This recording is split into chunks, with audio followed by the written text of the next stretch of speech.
कि काहे इतना जल्दीबाजी में चुनाव आवे वाला बा एमे भूलवावे खातिर। तो भगवानो हम ना भगवानो कैसे लीला देख लो। वो जो मुद्दा जगैले रहो लोग यही के बदला में खरिहा से बटोर ले के बाद शून्य हो गए बाकी ना मुद्दा एक वोट नाम पे तो ना ठग पड़। अब नया नया ठगे का तरकीब लगाओ तो कैसे ठगल जाओ।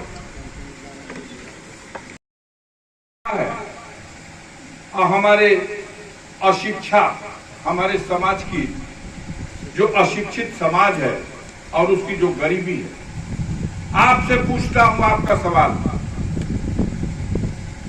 मोदी अभी सत्ता में नहीं आए थे तो खाद्य सुरक्षा बिल पार्लियामेंट में पास हो चुका था। खाद्य सुरक्षा बिल पार्लियामेंट में पास हो चुका था 14वीं लोकसभा में। क्या पास हुआ था कि भारत के हर नागरिक को 3 रुपया किलो चावल और 2 रुपया किलो गेहूं दिया जाएगा। बोलिए ये कानून पास हुआ था और मिला था कि नहीं देश की जनता को? 3 रुपया किलो बोलिए और 2 रुपया किलो, तब 5 किलो गेहूं का दाम कितना भाई? 30 दिन में मोदी खैरात कितना देने बना अपना सरकार को? 10 रुपया। अगर अनाज में दे देने बना चावल, वो तो कानून बनने बाद 3 रुपया 2 रुपया ओके का करवा। आपने क्या दया किया तो 5 किलो अनाज का 10 रुपया लिया नहीं, बिना 10 रुपया लिए दिया। और 30 दिन में एक परिवार को अगर आपने 10 रुपया अनाज में छूट दी तो आज जर्मनी में और ब्रिटेन में जाकर के आप कहते हो कि हमारे देश में 80 करोड़ परिवार जब हम अनाज देते हैं तो रोटी बनाता है। यह अपमान है या नहीं, हम आपसे ये पूछना चाहते हैं। तो ऐसी दशा में इन झूठ बोलने वाले लोगों को, जो जनता को धोखा दिए, जो काम कहे कोई काम नहीं पूरा किए, बेरोजगार नौजवानों की स्थिति यह है कि जिसने 2014 में ग्रेजुएट की, पोस्ट ग्रेजुएट की, इंजीनियर की, डॉक्टर की, किसी चीज की भी अगर डिग्री हासिल कर ली है तो 10 साल हो गया भैया, नौकरी नहीं मिली तो उम्र खत्म हो गई कि ना? तो 4 बरस का अग्नियो वीर से बड़का वीर हो गए बेचारा, तब भी नौकरी कैले पेंशन पा गए। ऐसी दशा में परिवर्तन की आवश्यकता है कि नहीं बताइए? परिवर्तन कैसे हो? तैयार पड़ा जा, कने हाथ उठा के बतावा जा कितना आदमी परिवर्तन खातिर रेडी पड़ा। आवश्यकता है परिवर्तन की देश को बचाने के लिए। ये लोग समझ चुके हैं कि जनता अब जग रही है। आज तक तो टीवी रेडियो के प्रचार से यही आता था कि मोदी जी गरीबों के बड़े हितैषी हैं, 5 सेर अनाज देते हैं। कभी किसी टीवी और रेडियो वाले ने ये नहीं बताया कि 1 महीने में 10 रुपया का अनाज, कभी ये नहीं बताया कि खाद्य सुरक्षा अधिनियम के तहत भारत के हर नागरिक का अधिकार बन चुका था 3 रुपए किलो चावल, 2 रुपए किलो अनाज। तुमने छोड़ा तो 10 रुपया। और गरीबों के लिए तो ये दया है। क्या आपको पता है हमारे देश का और विश्व का सबसे बड़ा पैसे वाला आदमी 100 में 12वां नंबर मुकेश अंबानी। वो मुकेश अंबानी, उसका सगा छोटा भाई अनिल अंबानी, सगा छोटा भाई अनिल अंबानी कर्जा लेता है बैंक से और कंपनी डूब जाती है। कर्जा पे कर्जा मिलता है, कंपनी डूब जाती है। तो 500 करोड़ रुपया का कर्जा हो जाता है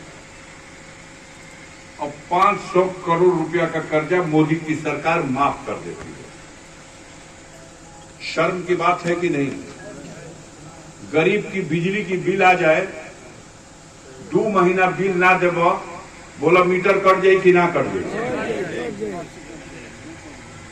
और अनिल अंबानी जो दुनिया के 12वें नंबर के सबसे अमीर आदमी मुकेश अंबानी का छोटा भाई है, वो पे कर्जा हुई तो सरकार ओके बट्टा खाता में डाल के माफ कर दी। यह दोहरी नीति है कि नहीं? दोहरी शिक्षा नीति देश में। एक तरफ प्राइमरी स्कूल जो सरकारी स्कूल है, सरकारी स्कूल में पढ़ाने वाले अध्यापक को तनख्वाह पता है कितनी मिलती है? 50,000 से लेकर के 75,000, 80,000।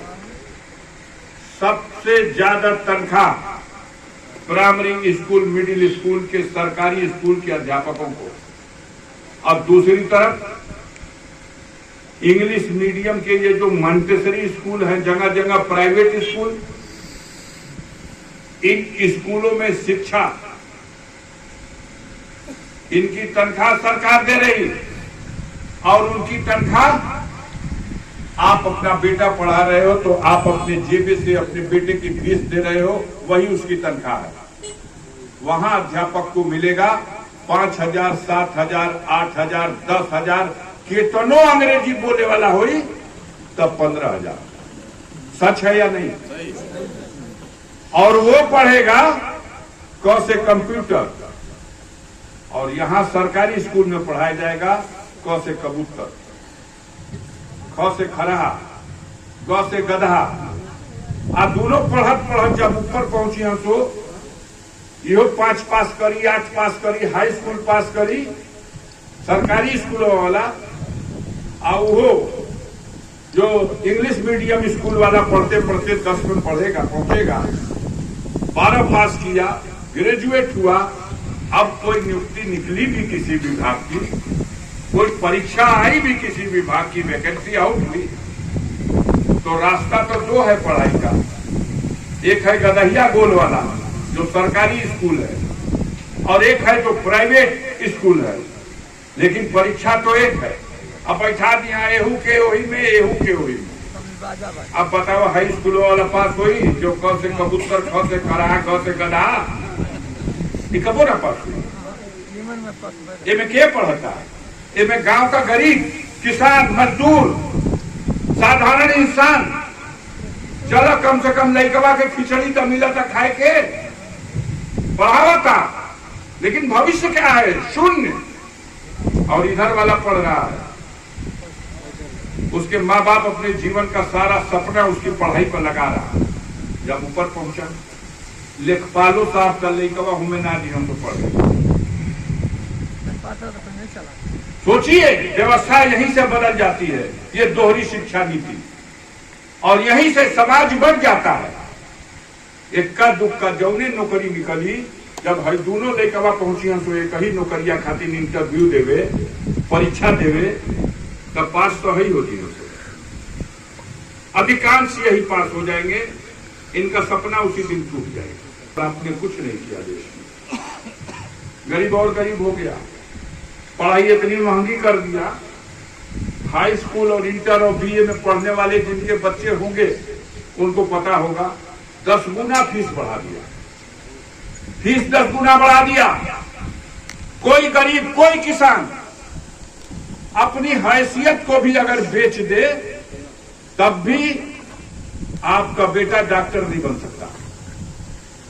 बनी 1 करोड़ रुपया फीस हो गई MBBS का भर्ती करे दिया ही तो से 1 करोड़। देश को कहां ले जा रहे थे? खत्म कर दिया रिजर्वेशन को, सरकारी नौकरियां ना रही।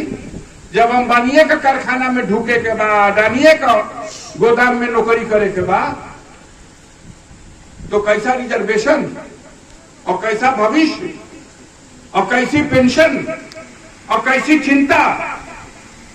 ऐसे हालात में देश की जनता को गंभीर होना पड़ेगा। इन सवालों पर नफरत परोसने वाले लोग हैं। जब बात करबा महंगाई का, जब बात करबा बेरोजगारी का, जब बात करबा कानून व्यवस्था गिरती हुई, तो कहिया लोग की देखा जा भगवान के वो जगह मंदिर बनवा के मोदी जी प्राण प्रतिष्ठा करा दे। जब पूछब कि ये भैया कि कैसन प्राण प्रतिष्ठा भइल हो कि संसार में 4 गो पीठ बा धर्म का, और चारों पीठ का शंकराचार्य एक स्वर में कहला हो कि धर्म विरुद्ध कार्य होता, ये ना होके के चाहिए। अधूरा मंदिर में प्राण प्रतिष्ठा ना होके के चाहिए भगवान का। लेकिन चारों शंकराचार्य के दल किनार करके ये काहे इतना जल्दीबाजी में चुनाव आवे वाला बा इनमें भूलवावे खातिर। तो भगवानो हम ना भगवानो कैसा लीला देख लो। वो जो मुद्दा जगैले रहो लोग यही के बदला में खरिहा से बटोर ले के बाद शून्य हो गए बाकी ना मुद्दा एक वोट नाम पे तो ना ठग पाई। अब नया नया ठगे का तरकीब लगाओ तो कैसे ठगल जाओ।